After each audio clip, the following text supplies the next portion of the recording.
Hola, en este video vamos a hablar sobre la anatomía de la zona de abscisión en hojas. Primero es importante dejar claro qué es la senescencia foliar. Esta se puede definir como el complejo de eventos catabólicos que llevan a la muerte de una célula, órgano u organismo. En la hoja se caracteriza por el amarillamiento y la salida de aminoácidos de la lámina foliar, disminución en el contenido de proteínas y pérdida de agua, como se observa en la imagen de la derecha. La abscisión de la hoja tiene lugar en la base del peciolo, que está marcada internamente por una zona distintiva de pocas capas de células de paredes delgadas dispuestas transversalmente a través de la base del peciolo. Esta zona se conoce como zona de abscisión o capa de abscisión, la cual está conformada por células sin fibras que son más pequeñas que las demás células vecinas. En el caso de las plantas de hojas caducifolias, debido a la disminución de duración del día en ciertas épocas del año, producen una serie de cambios químicos dentro de las zonas de abscisión y se forman dos capas distintas de células. La primera es la capa o tejido de separación, caracterizada por células cortas con paredes delgadas, las cuales debilitan dicha capa con la finalidad de causar la abscisión. Y la segunda es la capa protectora o tejido de protección, que se origina por la deposición de material graso dentro y entre las células del lado del tallo de la capa de separación.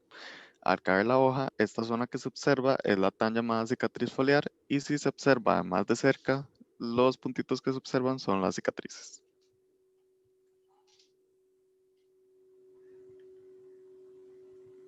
¿Cómo funciona el mecanismo de abscisión?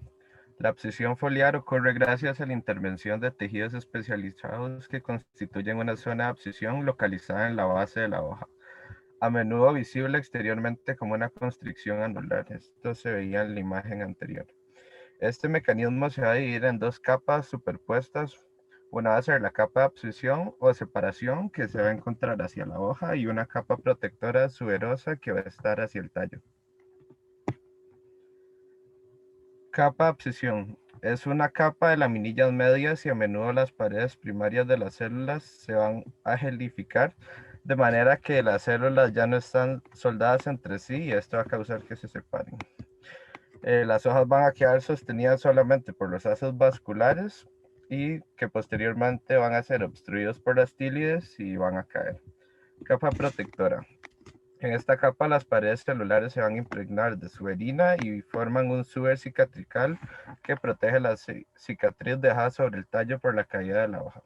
El suber cicatrical puede formarse antes de la caída de la hoja, como es el caso de la magnolia, o inmediatamente después, como en los ficus y las oleas.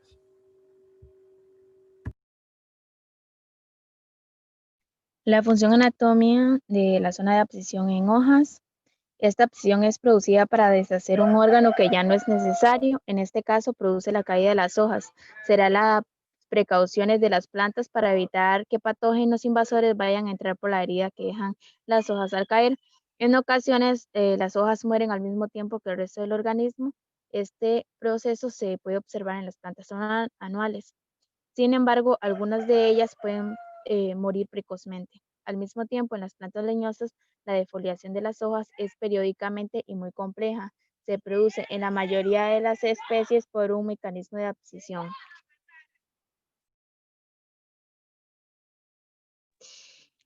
Eh, Se pueden distinguir los siguientes tipos. El primero, que son las plantas con defoliación anual, hojas con una corta vida, mayormente viven de primavera a otoño, y algunas de ellas son las plantas con hojas mescentes y hojas caducas.